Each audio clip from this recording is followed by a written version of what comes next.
Hi everybody, and welcome to AP Lazer Workshop today. Hope everyone's having a great day. Better Friday. I see a couple people on our chat here talking about where they're at, and it's 17 and cold and windy. Yeah, we're just about the same here. We're running about 20 degrees. Had a lot of snow come in yesterday, so there's always that fun stuff. But let's go ahead and get down to business. So what we're going to be doing today and what we're going to be talking about is I'm going to walk you guys through the process of creating a jig. Jigs are great things to have on hand, can be made out of a variety of type of material. You can have a jig that you can use time and time again, or if you're looking for something real quick, real simple, you can even use something like a piece of paper, piece of cardboard, any of those things. What we're going to kind of do today is set up, and I've got some thin kind of acrylic dual tone here that we're going to work through. It's real thin stuff. And the reason I kind of chose the thinner stuff here is because I've got a couple dog tags here we're going to go ahead and attempt to engrave. And so what we're going to do is just kind of lay everything out here.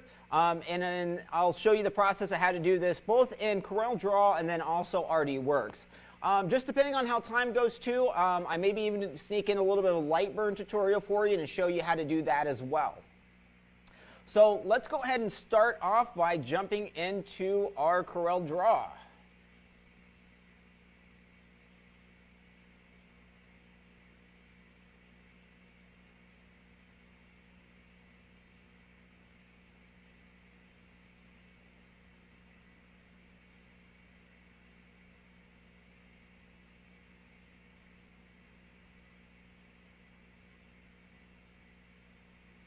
All right, here we go. As always, we're going to click on Get Started, and we're going to do a new document here. Go ahead and start off by calling this our dog tag jig. And then we're going to come down here to our sizing. So my piece that I have here is quite large. I really don't need something that large. So what I'm actually going to do is I'm going to set this for a 12 by 6. And we're going to leave our DPI the same, 300. So I'm going to go OK.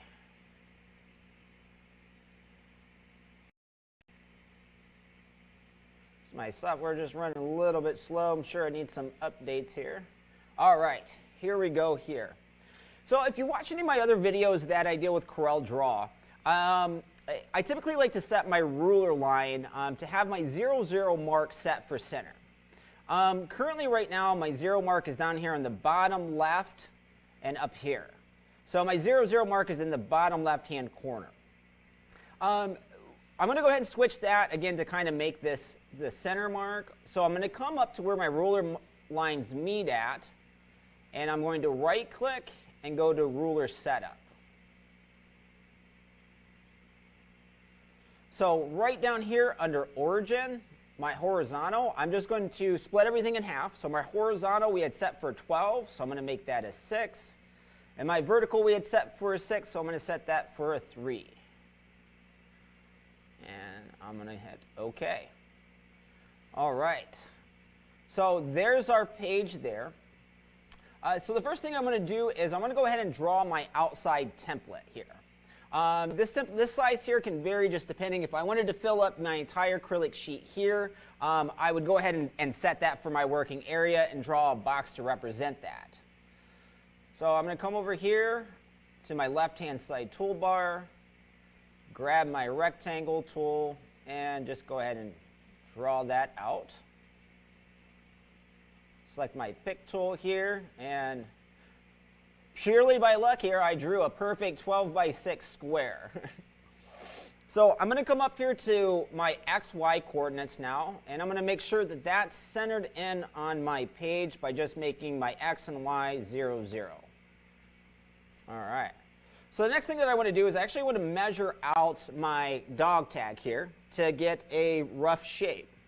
What I would recommend is having a nice pair of calipers on hand. This just makes measuring these really small things a lot easier. Go Go ahead and turn that on. And so it looks like we're about 1.1 wide. So I'm going to come back to my program here. Just draw any kind of shaped square. I'm going to select my pick tool. And we are at 1.1. My ratio was on, so I'm going to go ahead and unlock my ratio. And then we're going to go ahead and zero this out again. And measure my height. Which looks like we're at 1.94.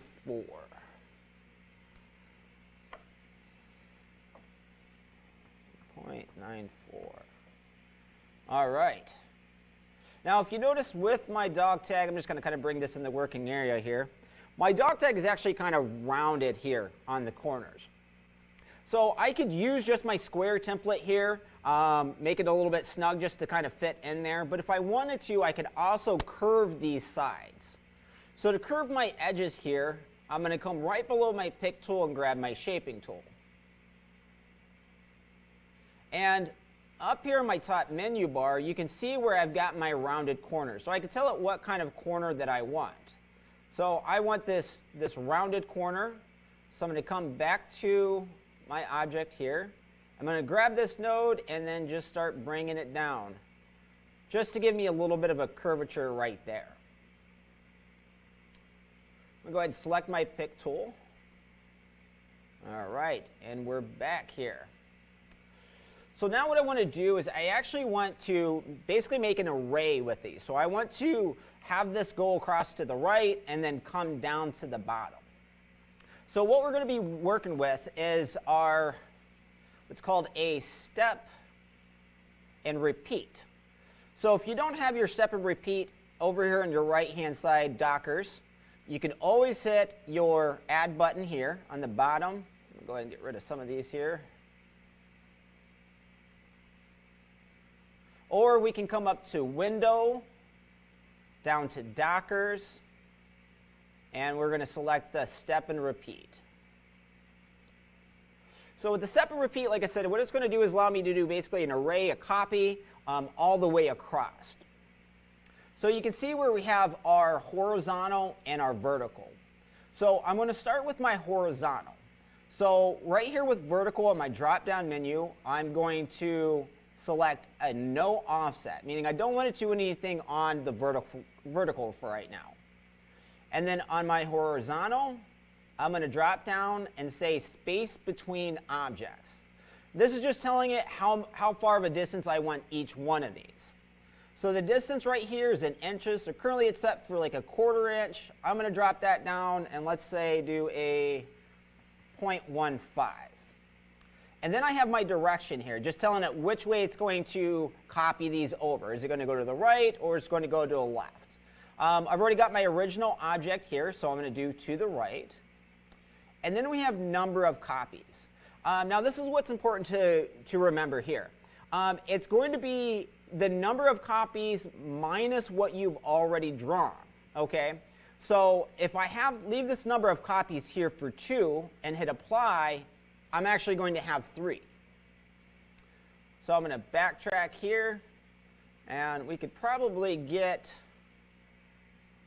I would say maybe 7 of these across. So I'm going to hit apply. And we do 1 more, so I'll backtrack, and I'm actually going to do 8 and hit apply. And there we go. So that's actually going to give me 8 different boxes here. So now what I want to do is I actually want to do the vertical. So I'm going to go ahead and select all of these here.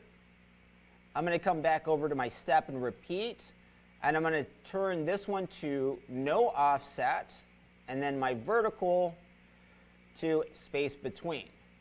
So because this is coming down, I can space this out a little bit more. If I want to stay consistent, I can go ahead and leave it at the 0.15, which we're going to go ahead and do. Now I don't have a lot of room coming down here, so number of copies, I'm just going to select 1 and hit apply. So I had my direction actually going up instead of down here, which is okay. So what I'm going to do now is I'm actually going to select all of my copies here. And then again, up in my top menu bar here, I'm going to go ahead and change my X and my Y to 0, 0 to snap that right into the center of my page here. All right. So now the next thing that we want to talk about is this is going to get you a basic jig. Okay, so if you were using this as temporary out of paper, cardboard, or anything like that, you're perfectly fine to go ahead and export this out. Now, if this is something we're wanting to reuse again, what I would actually recommend is creating some kind of crosshair. And that's what we're going to kind of do here. What the crosshair is going to allow us to do is when we reuse this jig, it'll kind of give us a witness mark to kind of line up to make sure that our jig is in there square. So to create a crosshair, I'm going to come over here to my left-hand side toolbar. I'm going to grab my ellipse tool. Oop, I got my half shape there. Like my full shape up here at the top menu bar. And we'll draw that circle again. I'm going to go ahead and grab my pick tool, and we're going to make this just a little bit smaller and maybe do a 1/4 inch one there. Bring that over. So the next thing I want to do is I actually want to draw my lines for my crosshair. So I'm again going to come over here to my left-hand side toolbar, and I've got my freehand tool here. If I hit my little drop arrow, I'm going to select my 2-point line. So when I come over here, I'm just going to come over. Now, it may be a little bit hard to see, but you can see as I'm moving this around where it's saying quadrant and edge. Believe it or not, even though this is an ellipse and a circle, there are 4 points to it. So that quadrant is showing me where that point is. So I'm going to click and I'm going to drag down, and you can see on the bottom where I'm getting my quadrant again. I come over here to my left, at my quadrant, just like so. I'm going to come back up, grab my pick tool, and I'm going to go ahead and select this and then group it together. So I can come up here to my top menu bar and click group, or just simply hit Control-G. So the next thing I want to do is I want to actually bring this in, and we're going to make sure to stay away from these shapes that we've drawn out for our dog tags. Now, this is one reason that I like to set my center mark for, or my 0, 0 mark for the center of the page. So what I'm actually going to do, I'm going to come back over to my left-hand side toolbar here, and I'm going to click and drag some lines over. So here's my line here, and in the top left, it's showing me where that's at.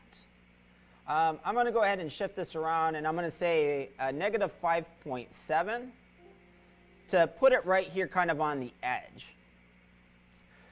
So again, with my 0, 0 mark in the center, and I'm bringing lines over, if I bring over a new line to place onto the other side, all I have to do is come here to my X, and instead of doing a negative 5.7, I'm just going to do a positive, so we'll do 5.7 and enter. And we can see that it's snapping it right to the same spot. I'm going to go ahead and bring down a top line, like so. And what we're going to do here, we're going to make this a 2.5, like so. So now what I want to do is I actually want to snap this little crosshair to these guidelines. So to snap, we can come up here to our top menu bar where it says Snap To. I'm going to drag down, and I'm going to select Guidelines. So after that's selected, what I can do is grab my crosshairs here, and then just move over to my guidelines that I've drawn. You can see where it's intersecting at and snapping perfectly right there. So now what I want to do is I want to do the same thing over here on the right-hand side. So you could either copy and paste by hitting Control-C, Control-V, I like the quick method of using my mouse. And so what I'm going to do is I'm going to select my object, and I'm going to click and hold my left mouse key, bring this over, and then hit my right mouse key to copy and paste. And again, we can see where it snapped right there. Go ahead and get rid of our lines here. So the next thing that we want to do is we want to actually bring in the image that we're going to be working with here. So we can do this one or two ways. You can, if you're doing the same image, you can actually kind of walk through the exact same process by drawing out your shape, importing in your image, putting that image within your shape here, and then copying everything. Now, what may be a little bit trickier is if we're doing different images. Maybe we have different names that are all going to be on here. So I'm going to show you the real quick and easy way of being able to snap all those into these images here. So I'm going to go ahead and go up to my File and Import, and I'm going to just bring in a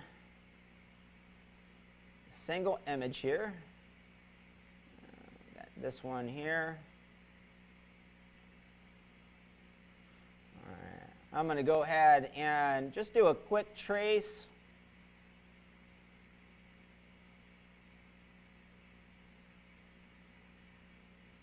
I don't like the way that looks. Backtrack. Let's go try our outline trace here.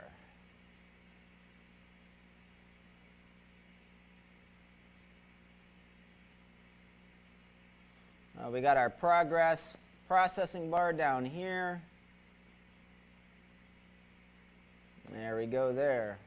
Go ahead and hit OK. Then I'm going to bring my trace out away from my original one, and then go ahead and delete that one. What we can do, we can minimize this. I want to bring it down a little bit more. There, we're fitting in there nicely. So in order to snap this and make sure that this is centered here, what we're going to do is we're going to bring up our Align and Distribute tools here. Over on the right-hand side. Again, if you don't have this Docker already pre-selected, you can come up to Windows, Dockers, and add it in there. So what I want to do is I want to select first the image that I'm copying to. I'm going to hold my Shift key down, and I'm going to select my box right here. So from here, I can come over and, oh, wrong one.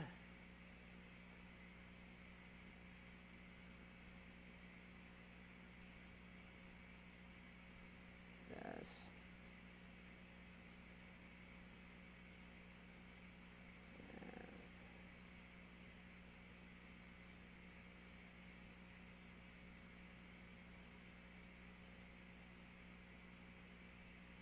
Put this in a little bit closer here. There we go. Shift there.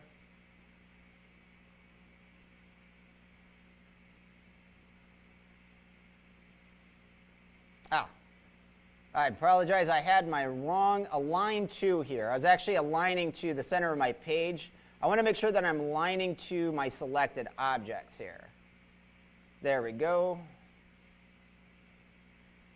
And then the same thing. We wanted to bring this out, make a copy down here. So again, make sure that we've got our selected object. So I'm going to select my copy object. I'm going to hold down my Shift key, select my next shape, and do the same thing here. And so what we can do is I can actually, again, step and repeat. We can write out new names. We can put those across here. So let's just go ahead and type something out real quick.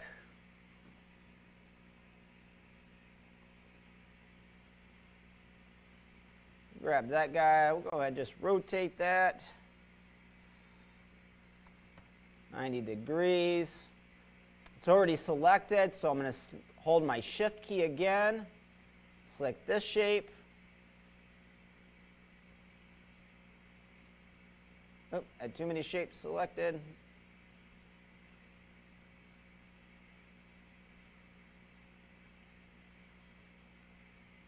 There we go there. Just like so. So what we're going to do now, we're going to go ahead and select everything here. And we're going to go ahead and export this out as a DXF. Now, as a side note, this is kind of a personal preference area here. Now, if I wanted to, I could go ahead and pre-assign all of these a different layer here on the right-hand side. By just selecting the shape and coming over here and selecting a color, or selecting the shape here and going to our properties and our outline here, we can actually select a different color, like, so say blue. So that way when it imports in, it's automatically going to be assigned its own layer. And a hairline. All right. Go to File and Export. Put this on our desktop here. We've got it set for a DXF. We want an AutoCAD R14, exporting out as inches. Our text always curves. I get that question a lot of like, why are we selecting it for curves and not text? Once we export out as a DXF, we have to keep in mind that that text is no longer text. It's actually an object. So there's no way once we're exporting it to be able to go in there and change that. Font type or anything like that. So again, we always want to send it out as curves. Bitmap is a BMP and doesn't matter for filled or unfilled. Go ahead and hit OK. So I'm going to go ahead and minimize this, and we're going to open up our RDWorks.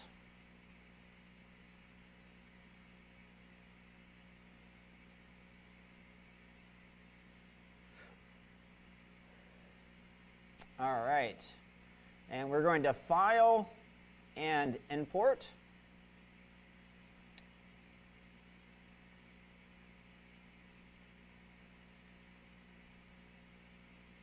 All right, and so there's our jig there. You can see that when we selected this outside and we changed this blue, again, it went ahead and created its own layer for us here. Now, if this is a jig that you have, and you're not looking to kind of build this all over again within Coreldraw or anything like that, say you already have an image, you just need to put them on dog tags. So you can actually do the same kind of process here inside of RDWorks as far as lining things up. So I'm just going to kind of grab Friday and move out of the way. And so the exact same thing we're going to do. We've got our image selected. We're going to hold our Shift key. And we're going to use our distribute up here at the top. Now, we don't want to use these ones here, as that's going to take everything up to the top left corner or center of the page. So we actually want to use these ones here. So I'm going to select center and center. And back that up real quick. We're going to go ahead and group this together. There we go. What had happened when it condensed it all down is because it's looking at these as individuals. So now I'm going to hold my Shift key. There we go there. And then over center there. So again, you don't have to make all of this with inside Coreldraw. If you just create the template and save it, you can save it as an RDWorks file, whatever the case may be. And then you could totally just bring this in and just import in whatever images that you want. So from here, what I'm going to do is I'm going to go ahead and start selecting some of my other lines here. So we're going to start by our crosshairs here. I'm going to go ahead and assign that a red layer. Same thing with this one, a red layer. And then I'm going to go through and I'm going to reassign these layers here. So if I select one and again hold my Shift key, that allows me to select all of these.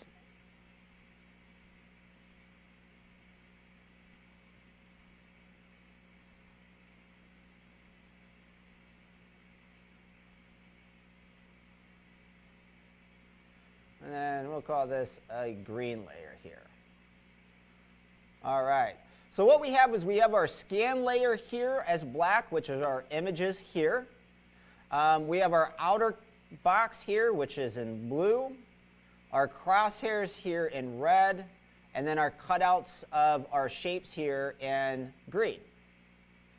So what I'm going to do is I'm going to go ahead and turn our engraving off. Okay? Now, when you're cutting these shapes out for your jigs, there's two real ways to do it. Again, I'm using a thin piece of plastic here, and so I can actually cut this out because it's really the same thickness as my dog tags here. Now, if I'm using something thicker, and we don't really want that to be recessed down in there, so what you may want to do is actually just do an engraving on these shapes here. That way it kind of digs down into like the wood or whatever you're maybe working with, and so that can sit a little bit more flat here. So I'm going to kind of reorder this here. So I'm actually going to take my blue layer here, which is my outer box, and I'm going to slide that down towards the bottom.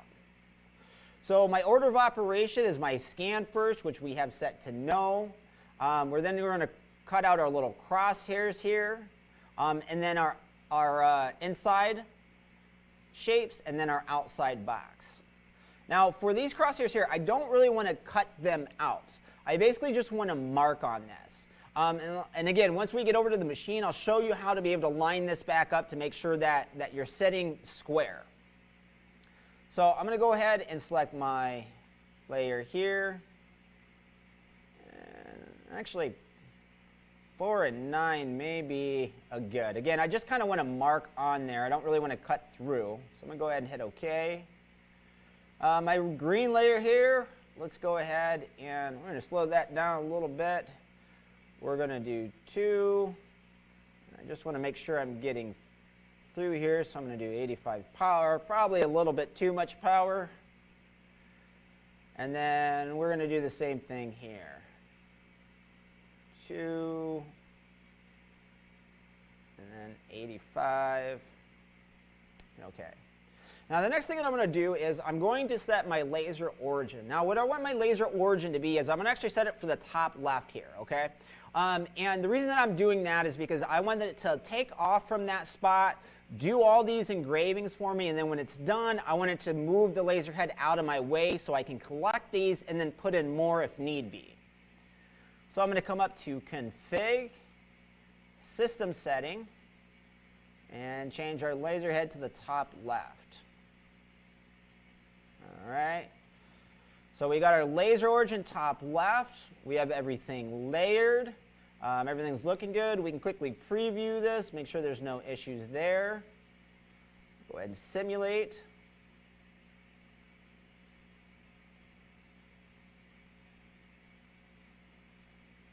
All right, just like so. Exit out of that. Go ahead and download. All right. So let's go ahead and jump over to our machine and get cutting here. So I've already got a secondary piece already loaded up inside the machine here, ready to go.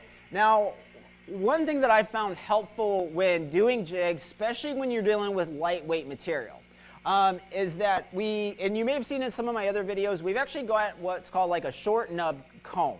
And I'm actually going to take this one off here and kind of show you the difference between them.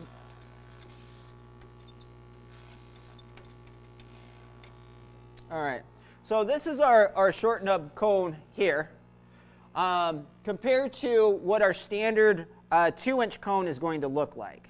And I'll move into the side of the machine so you can kind of get a little bit better look here.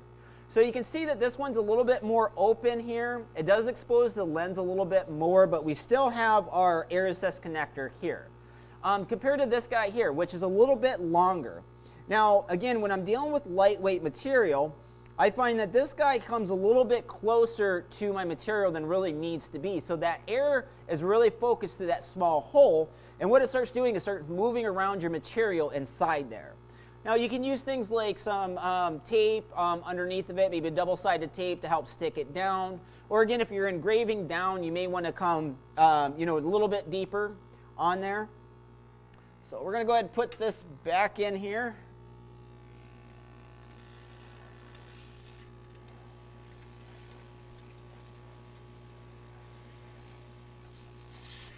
Plug my air assist in. And again, I've got lightweight material here. And so I do have a couple magnets, heavy duty magnets kind of holding this down. And again, this is just to prevent any kind of fluttering or anything like that shaking around inside there. So I'm going to go ahead and move my laser head over here.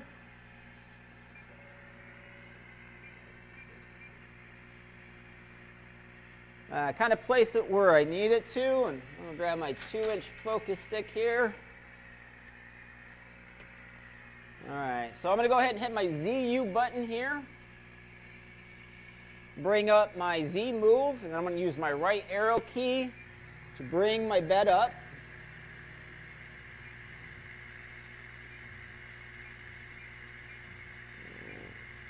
A bit more.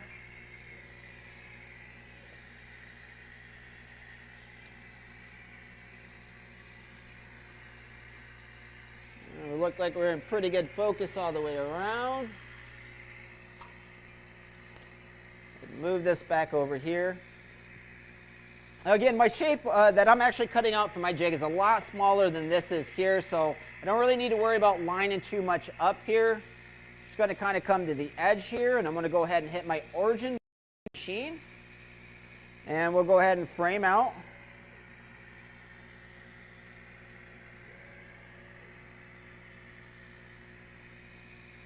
All right, we're looking good here. So we're going to go ahead and leave the door open here. I don't want to hit my camera.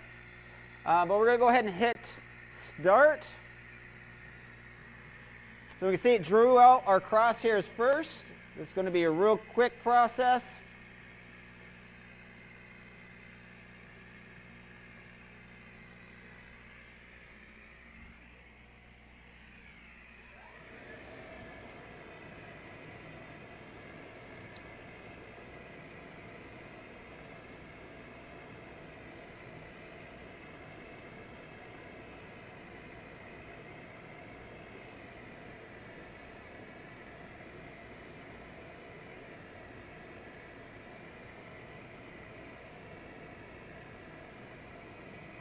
Oh. So that there's another good reason we want to make sure that we got everything pinned down correctly. I got too much air underneath there, so I'm actually going to slide my magnet over.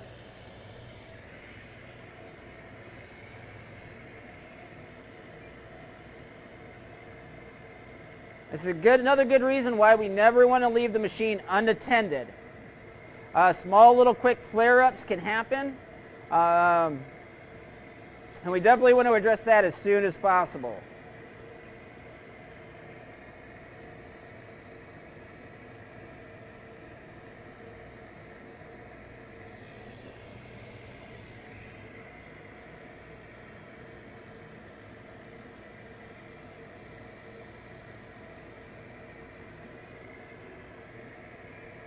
All right.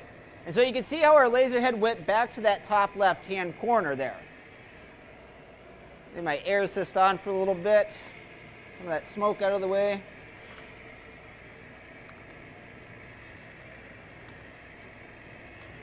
What I'm going to do, I'm going to go ahead and slide my magnets back inside here to hold this down.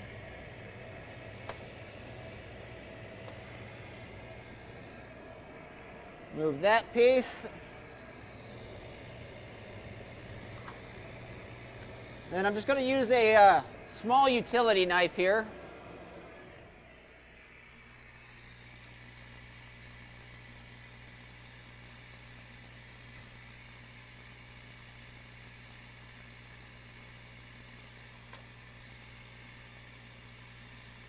I'm going to remove these.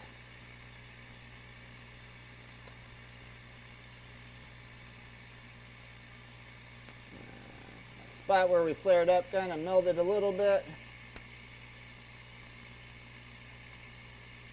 There we go. Bit of backing on there, that's okay, we're not going to use that one.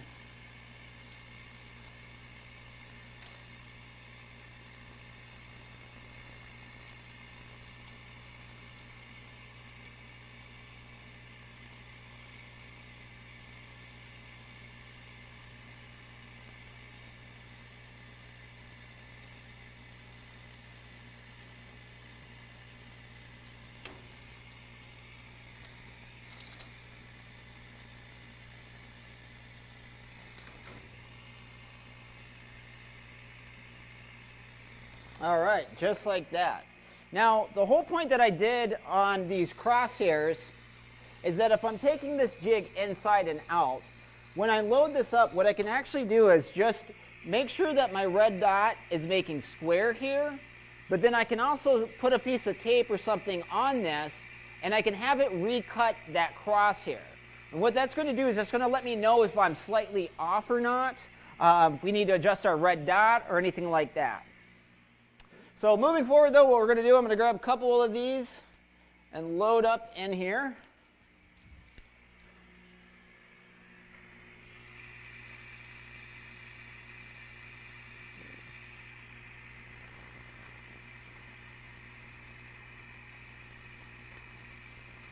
Looks like I made my just a little bit too small there.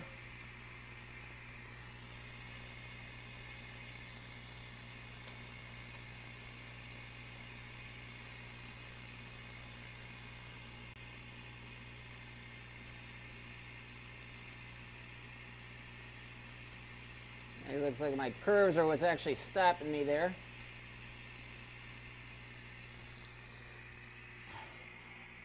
But because this is already sitting on flat material, we shouldn't really need to have to try to refocus there again.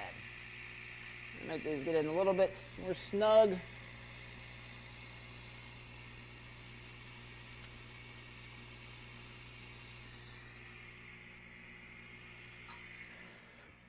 So what we're going to do now is come back over, and we're actually going to turn off all of our cut layers here.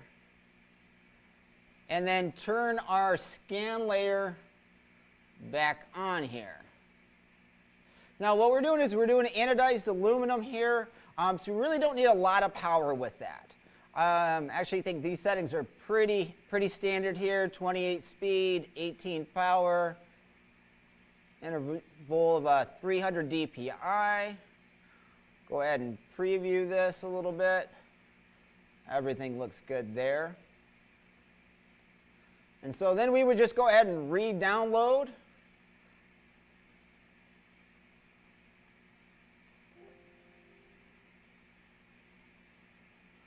All right. And then we would be good to go ahead and send over to our machine. We can run these. These aren't going to take too long. My squares are a little bit smaller than I'd like to have had. We want those to fit in there snug, but with the lopsidedness of this, I'm probably going to get a lot more air underneath there and kind of rattling those around on there. Now, when you're cutting these shapes out too, another question we get a lot of, and some of you may not be familiar with this, it's called a kerf. And what a kerf is typically when you're working with saws and things like that, it's compensating for the thickness of your blade. So when you have a line that you're cutting out, you're typically going to cut on one side of that line or the other side. You never want to cut directly down that. Well, with our laser here, we're always going to cut right down that line. And I believe our kerf is probably around 5/1000ths of an inch. And so you want to kind of take that into consideration as well. Because again, like if I would have came on and cut on the outside of this shape, like I took my measurements on, I probably would have fit in there a little bit better. But I also did say that if you guys would like, I'll be more than happy to kind of show you the same kind of process here in Lightburn. As you can see, setting up a jig is pretty straightforward. It's really just getting the material in there and making sure that you're lined up for those jigs that you're going to use over and over again. Again, I've used jigs made them out of paper, being at a convention or something just to run a bunch of pens. The process is all basically the same. So what I'm going to do, I'm going to go ahead and exit out of here real quick. I've already got that saved. And I'm going to go ahead and bring up my Lightburn.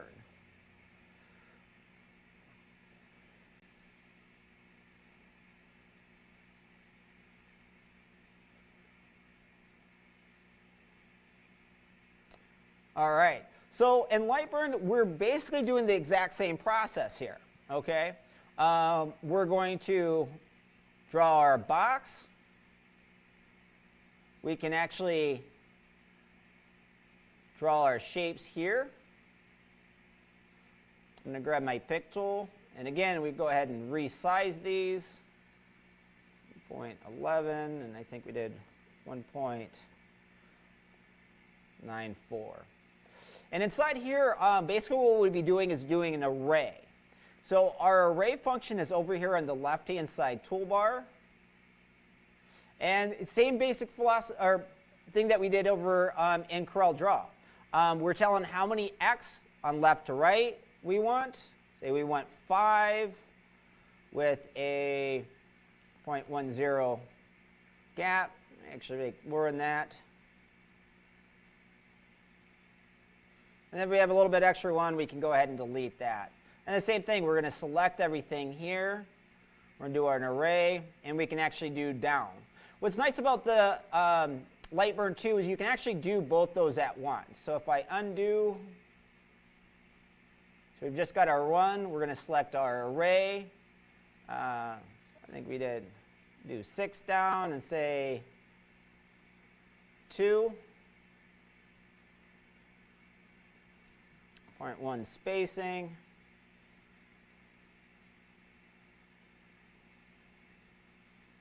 And then same thing, we can kind of center it up in here.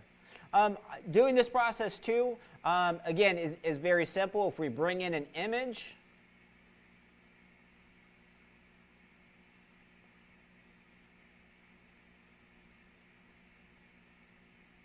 and minimize that. I'm going to right click, come down here to trace that image out.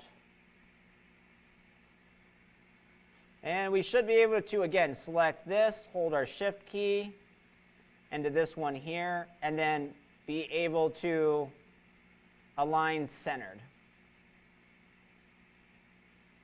Just like so. And the same process, drawing crosshairs, we're just going to draw our ellipse. Come over with our draw tool.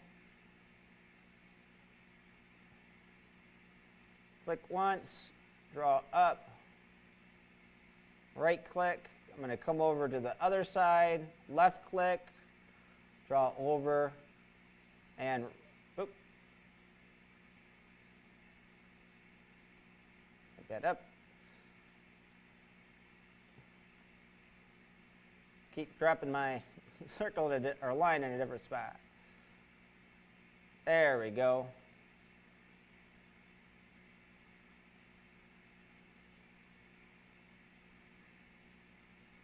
Select everything, group that together, and then bring it in like so. Now the one thing here is that we don't have ruler lines to bring over. We can kind of still use some of our coordinates here to make sure that we're lined up, or even have a ruler line we could draw across there. So that so far is our information right here on Lightburn. And our Coreldraw, doing our array or our jig creating. So if anybody has any questions, I'll go ahead and open this up to you guys.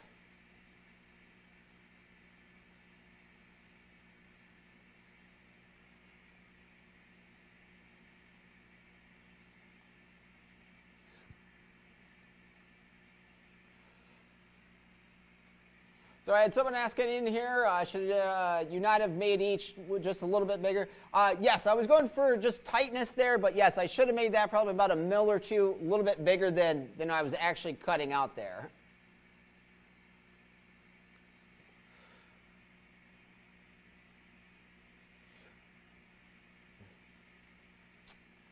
So somebody else is asking, which is better, Lightburn or RDWorks?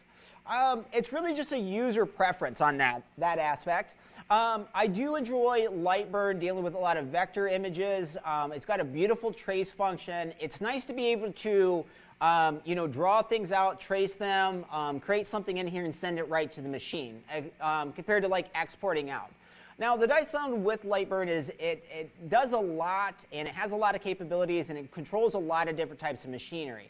So there are certain tools and functions that aren't going to be available in Lightburn as compared to Coreldraw. I'm a Coreldraw person. I do a lot of my designs in Draw. I am getting a little bit more familiar just to be able to support people a little bit more with Lightburn. Again, I just like to have a little bit more options and things that I can do there. So I got somebody asking, Frank, I believe. Frank, you know I love you, buddy. You're asking, how do you realign the jig each time? So that is actually the whole reason that we had drawn those crosshairs there. So when I take the jig out and I bring it back in, what I can actually do is I'll run my red dot up and along the sides there, make sure that I'm nice and square. And then when I get back to that corner positioning there, what I'll actually do, and I can bring up our Already Works here again and kind of demonstrate for you, but I'll actually use those crosshairs to rerun or recut those out so I can see if I'm laying right over top of those other ones or if I'm slightly off for whatever reason. So on an aspect like that, what I would just do here, let's say select that, we'll make those red.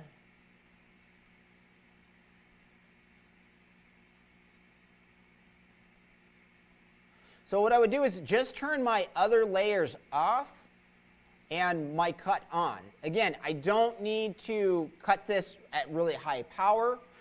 Simply taking some masking tape on there, kind of rubbing it with your finger to make an indent on there will be good enough. And then you basically just run those. So if we simulate on that, you can see that I'm only cutting those crosshairs. And again, that's allowing me to know if I'm slightly shifted over or not, maybe my red dot is slightly off, whatever the case may be, that's going to help me make sure that everything is going to fall back into place here.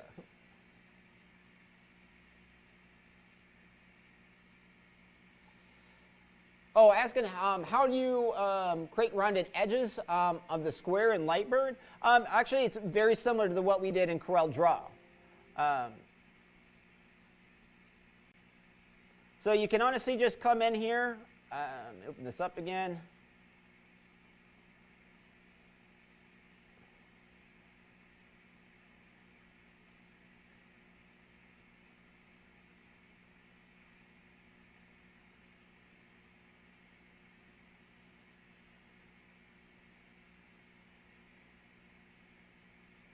Perhaps we'll open this up again. Looks like I will be doing some computer updates after our class today.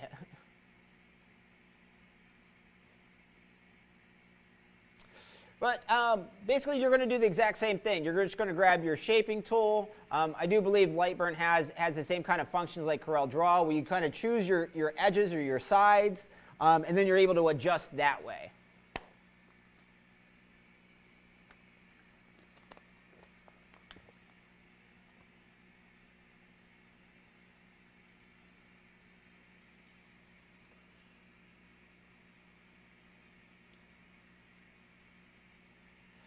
So someone's asking, is it not redundant if you are tracing out the edge of the box? Wouldn't you know your square by watching it run the outline?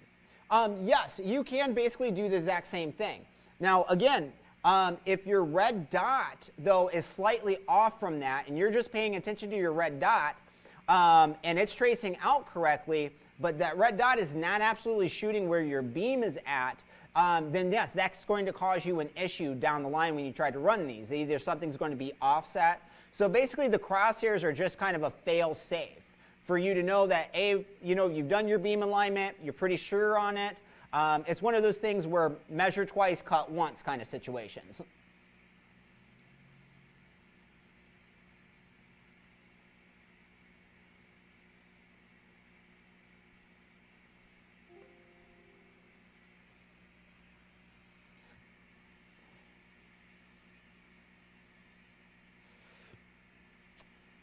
So we'll leave this open for a few more minutes if anybody else has any kind of questions. Questions about this, Lightburn, Coreldraw, already works.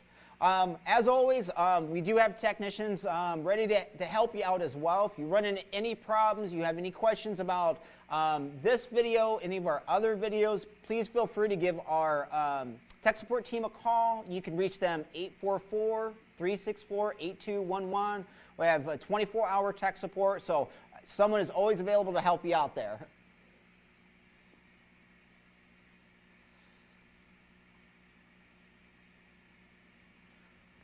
All right.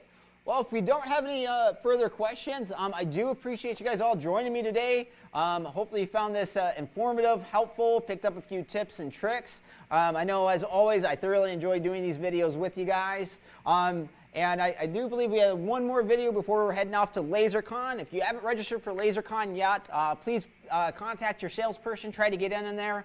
I myself is going to be down there. We have a couple customers that are just some fantastic artists that really know these machines inside and out. We're going to be down doing some presentations.